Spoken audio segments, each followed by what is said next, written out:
Thank you, Dave. So how many people were here February 22nd for the Delaware Basin Playmaker? Okay, a big shout out to Dave Ensminger and Mike Party for putting that thing on. That was a fabulous event.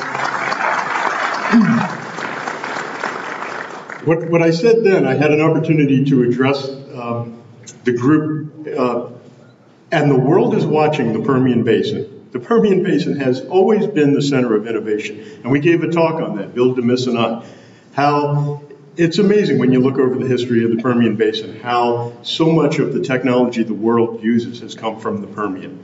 So today, I want to thank Mike Raines for the invitation to speak with you today. Yeah, we're good.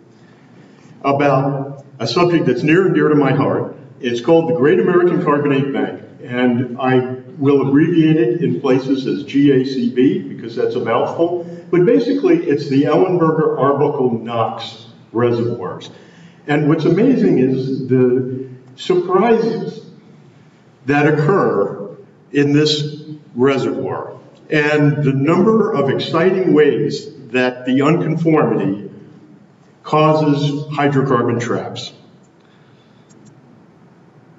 So, this talk began, I was lucky to be a partner with a colleague with Rick Fritz and James Lee Wilson. We put together a memoir, The Great American Carbonate Bank. I think some of you have seen it.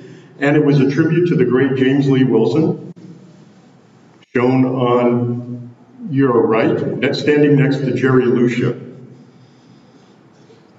And I was very fortunate, I got to write chapter 7, as well as being an editor, and chapter 7 was the one about oil and gas. And what made this possible, thanks to IHS, is they provided up-to-date production data. And we're going to talk a little bit today of some of the key elements in the traps, and also some of the really interesting reservoir imprints. So the Sauk-Tippecanoe unconformity, another tongue twister, if you will, is 470 to 460 million years before present. It's the great unconformity on top of the Great American Carbonate Bank. And it's interesting, if you look back through history, AAPG's literature, unconformities have often been the subject of great attention. Leverson wrote in 1943, they were following on the heels of East Texas Field, and so siliclastics, major truncation traps, woodbine, it totally dawned a new consciousness, a new type of trap, not just anticlines anymore. And then, of course, Larry Sloss talked about the big sequences, and Vail and others have talked about the sequence boundaries. And Tom Ewing, who's here today, I love this quote from Tom, unconformities make traps. Find them, and pursue them. But what is particularly interesting about carbonates is when you have unconformities, the early workers recognized the unconformities in siliclastics. But what we all know who work carbonates, and of course the Permian Basin is hometown carbonates, is that the karst creates all kinds of exciting reservoir fabrics and production. And lots of surprises. So here's the big picture. So the red circle, or ellipse, is basically our hydrocarbon world. It's the mid-continent of the U.S. where the Ellenberger, Arbuckle, Knox produce. But I always like to start with this because it's clear that the equivalent carbonates also occur in Canada and in Greenland. So let's focus in on what I like to call the breadbasket. So the Great American Carbonate Bank, everyone's going to recognize these formation names. So the Ellenberger, Jerome Bellium. After I show you some of the background slides, we're going to have some outcrop examples of karst. Jerome Bellium is here with us today. He's going to do some animations of the outcrops at El Paso, which I think are absolutely going to be fantastic to see. Oops.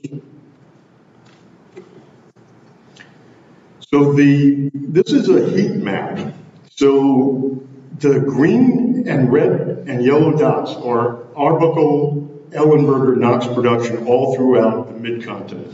And this was one of those things, a map that I'd always wanted to make, and I had to get IHS help to do it. So they made available their database, and the red represents the highest EUR wells, the highest producing wells. So you can see that central Kansas, let's see if I can get the pointer here.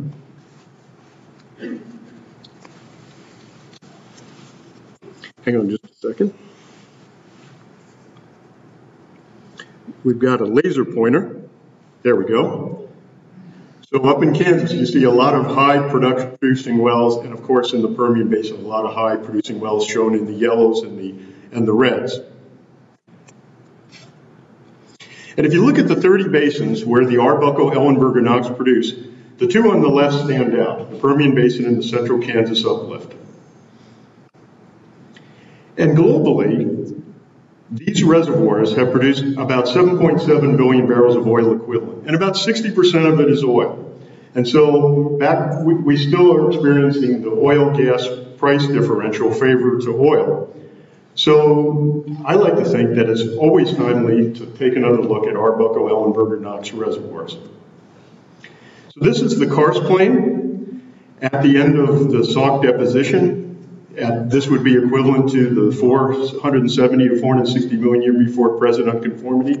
And I'm going to show you a schematic cross-section from north to south. So we're basically going from up dip across the mid dip of the mid-continent, and then through the Oklahoma Lockagen and down to the more distal ramp. So here it is in cross-section. The red dashed line represents that Sauk Tippecanoe unconformity, and here's where the pays are. To me, that's the key. So in the up dip positions up in the north, there are dolomites and sandstones interbedded. And what's amazing is there are shales within those carbonates that make for seals. So it is actually possible to get stacked pays in the Prairie du Chien and in some of those up dip sandstones. But for the most part, here are some of the erosional remnants in Ohio and Kansas. The production hugs very close to the top of the unconformity. Here's Ames Crater. This is an astrobleem, believe it or not.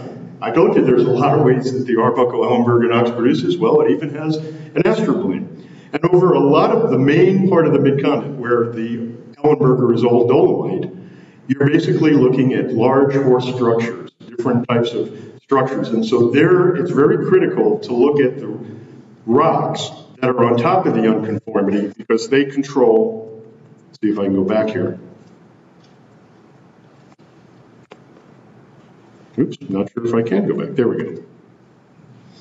The rocks on top of the unconformity in fault juxtapositions have a really key impact because the carbonate bank itself does not particularly have proven source rock. If it has any, it's extremely minor. And so one of the key lessons about this carbonate bank is you have to get source rocks external to the bank. So they either have to overlie the bank or they have to be fault juxtaposed to the bank. And very interesting, there are a couple of basins, some of that are getting a lot of the Rome Trough, for example, where there's Cambrian shales that are underneath the carbonate bank. So those are sort of interesting new elements for adding source rock. And in the Lockagen, Healdton Field, for example, there's pay not only in the top of the Ellenberger, but also down into the Ellenberger, because it's a very tall structure, and there's a thing called the brown zone.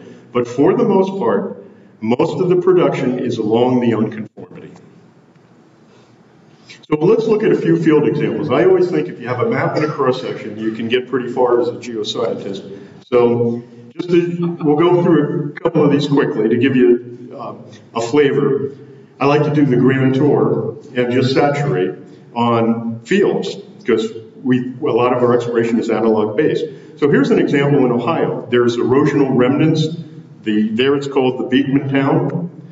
And you can see, for example, the South Canaan Pool. There's erosional remnants that produced in Ohio. And Kansas, the central Kansas uplift is very well known for erosional remnants at the top of that unconformity. And what's really interesting here, this is the Gusso type hydrocarbon fractionation. It goes from gas to oil up dip. So you get differential traps. The eastern shelf of the Midland Basin. Many of you may remember Suggs Field. So there's a karst, cave roof, cave fill, cave floor. And what's interesting over in the eastern shelf, the cave fill is actually an acroclude, so it's impermeable shales. So there's pay not just in the cave roof, but also in the cave floor beneath the cave fill. And so there's some interesting stratigraphic trap that happen over there. Oklahoma City Field, giant anticline. The red line represents that Sauk-Tippecanoe unconformity and the pay up here. But what I wanted to show is that there's another unconformity, the pre-Penn unconformity. So it's not uncommon on some of these large structures to have multiple unconformities. And so karst that gets activated gets reactivated. And this, of course, is a very happy situation. This particular discovery well in Oklahoma City Field made 6,500 barrels of oil a day. That's the kind of stuff that can happen in the Arbuckle-Hohenberger-Knox. Keystone Field, Central Basin, another example. This is a major structural uplift, and you can see many of the fields on the Central Basin platform. And this happens to be 147 million barrels and half the TCF, very significant field, as many of the fields are. This is Healdton Field. So this is now in Oklahoma in the Alakagen, and you can see that there is an upper Arbuckle pay, and Arbuckle is equivalent with Ellenberger, of course, and then there is the brown zone. So there's a really tall structure and about 1,000 feet from the top of the unconformity. This is one of the few places where there's a huge amount of oil produced farther away from the unconformity. I'd like to show this slide because one of the great stories about Captain Cook is during the early exploration of the South Pacific, people, explorers, would go on pathways, and they'd follow the safe routes because they didn't want to get wrecked in a storm. And they stayed on the same path, and they very rarely found anything new. But Captain Cook had this thing where he would go, and he would definitely get off the path and go in all different directions. And so the point that I like to make out here is he would have liked the Arbuckle-Hohenberger-Knox, because every once in a while, there are some significant outlier discoveries. For example, Maben Field. And I just wanted to show you, these are the production of the Arbuckle-Hohenberger-Knox in green and red. Remember our heat map. So here's all the big production in Texas. And here's Wilburton Field. And here's the Ohio production. So there was a significant 1972 Exxon show that made gas, but it was never followed up until 1995. And so people went back in and they recompleted it around a significant old show. And they came away with a approximately 52 BCF field with about 9 million barrels of oil. So a very important point, because if the petroleum system is in play, I would like to suggest that there are many places where some surprises are still going to happen in the Arbuckle-Hohenberger-Knox. When I was at Shell as a new hire geologist, I spent my first 14 years there. I got to know a fellow named Bert Tamir, and Bert was the classic Dutch petrophysicist, and he was great friends with Gus Archie. And so I was handed the logs. I was working Wilburton Field in the Arkoma Basin, and I was handed the suite of logs, and I was supposed to do an analysis. So I thought I'd better go talk to Bert, and I brought him this set of logs, and I opened it up, and he looked down tombstone, 2% porosity rock, and there were a few spikes of 8 to 10% porosity. They were 5 or 10 feet thick. And he said, "Young man, why are you wasting my time with this tombstone rock?" And I said, "Bert, the well has already produced 50 BCF. And it was shortly after that Bert retired. My point is, complex karst systems defy classical whole plug type of core analysis. It's very difficult to model the complexity of the situation. So this is one of our favorite diagrams from the BEG, and I think everybody's seen this. So the premise is, if you drill a well here, you're going to get tombstone all the way down. And you may be high on structure, you may be on the crest of the structure, but you may be out of luck. This is the kind of well that I showed Bert Tamir. It had a few stringers, and it added up the pH. You couldn't put 50 BCF in those thin stringers, but you can see the rest of the story. You can see that it's tapped into a huge system laterally. And of course, now we have some new tools. So a lot of folks are thinking about doing things like horizontal drilling, because if you get into some of these fracture systems, boy, you can tap into an awful lot. And this is an example from core of one of the cave fill facies. You can see the chaotic breccia. This is something that I'm sure everybody here has seen, these types of rocks on the FMI images and also in core. And so being kind of a simple-minded guy, sometimes you don't have 3D seismic. I just went in and I've done things like contouring cumulative production. And it works with IPs as well. And the thing that's really interesting about the Ellenberger, and many of you who work the Ellenberger, will probably can attest that there's some really good wells and there's some really bad wells. And sometimes they're right next to each other. And so what I love to show here, this is the crest of Todd Field. It's about a 400-foot incline. It's on the Ozona platform. If the wells here are a few thousand barrels of oil on the crest of the structure of the Ellenberger. They're just little wells. They could almost even be dry holes or tight wells with shows. But I think in this case they made a few thousand barrels. But along the crest, there are also 2 and 4 million barrel wells in between with tight wells. And this is, I love this well. This is on the flank of the structure, about 300 feet. So the total structure is about 500 feet. This is 300 feet down from the top. It's a 15 million barrel well. And when I hand contoured it, you can almost start to see some linearity. So now, remember that the 2 places are the Central Kansas Uplift and the Permian Basin. So thanks to Paul Raymondetta, he shared some of his examples with me where he's gone into Kansas. Remember, there's those erosional remnants. And so what Paul did is he's also contoured IPs, and you can start to see some linear patterns. And of course, where I'm going with this is I think that the fractures in the karst are playing a key role. So this is another great piece of work by the Bureau. This is Bob Laux. I remember when I used to lead field trips to Shell with a lot of outcrops in the early 80s. I showed Bob Laux this outcrop, and we went out together, and then he's gone back many times and done some fabulous work. They actually did Sparker seismic data. And you may recall this is an APG paper, and you can see here, this is what seismic looks like in Tombstone. And then as the fabric gets more brecciated and complex, you get more breakup in the seismic. And what's really great, here is the map view, and here's the map view of some of the cave systems. You see some linearity, and this is like exposed and outcrop, so it's a great laboratory. But there are some real life examples of 3D. And so I'd like to thank McDonald. She published this in 2007, the APG Bulletin. These show some dough lines, and you can see some of the karst fabrics in the Fort Worth Basin. So I have a couple buddies here. Bill Stevens, I know you love going caving, so bear with me. I wanted to just show you a couple of examples of cave patterns. And take a look at these 4 caves from different places. What is it that they seem to share?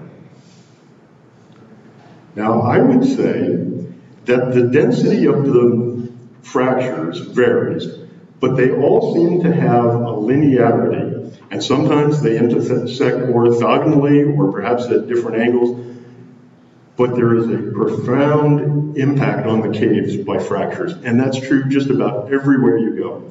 And in fact, every cave you go into, when you start going down, if you haven't already noticed this, you take out your Brunton, take out your compass, and you will see linear patterns in the caves. This is another example. This is a vertical profile, and what this is meant to show, this is out of a cave system in Austria. So here in a vertical profile, this is a cave system, and here is another cave system. And as Jerome's going to show you shortly from the outcrops, it's not unusual in cave systems to have multi-story cave systems. So it just gets more and more exciting. And so this is a Karst Plateau. There's dolines, and you can see this is the typical karst horizon when carbonates get very weathered and dissolved. And here, guess what? You can see it nicely in an example from Kansas in 3D seismic. Again, thanks to Paul Raymondetta. And so these days, we've got all kinds of new attributes. And so I think that there is a lot of potential to go back and take a look at new fields. And so I have no doubt a lot of people in this room have 3D data on some Ellenberger karst, and I'd love to visit with you because there's a lot of powerful tools. So, just to summarize, these are, I think, the key points. After looking at the 7.7 billion barrels of oil equivalent produced out of the Great American Carbonate Bank reservoirs, with the Ellenberger leading the charge in the Permian Basin and the Center Basin platform, most of the production comes at or near that unconformity. Fault analysis for a lot of the big structures, particularly where the Arbuckle Ellenberger's old dolomite, they come out of large structures, but it's really important to do trap analysis. And I have a whole other talk on that we won't get into today. And I would say that it's really key. Hydrocarbon shows in the Ellenberger are really important. And places that are in outlier areas, if they have decent oil or gas shows, I would definitely take another look at those. And so there are places where there may be shows that the well may have just drilled a tight rock. And so there may be potential to explore around it, to look for some areas where there may be more permeable rock, and it could yet be connected to unproduced oil and gas. And one of the things that's really amazing is you look at the technology revolution in the Permian Basin, it used to be that water was a problem. But with the ability now to move tremendous amounts of water, a lot of Ellenberger wells, if they had a high water cut, they may have had significant oil, but there may be something still there that could be followed up on using some of the water, ways to handle water today. And we have some new tools. We have seismic and directional drilling. And I also want to say most of the wells, many wells in a lot of areas, only go a few feet below the unconformity. And there are certain areas, like in the up-dip sandstone dolomite areas, and in some of the more distal settings, where it may be possible to stack Ellenberger potential below the unconformity. And so, and then the final thing that's kind of fun is I love those really source rock rich subbasins in the Cambrian that are underneath the Ellenberger, because that's the great challenge, is how do you get the oil into the carbonate system? And so you can do it by on-lapping on the unconformity surface, you can do it by fault juxtaposition, but some of these Cambrian subbasins are actually potentially pumping oil in underneath them. And some of these Cambrian basins are actually, like the Rome Trough, is actually being explored for unconventional plays. So with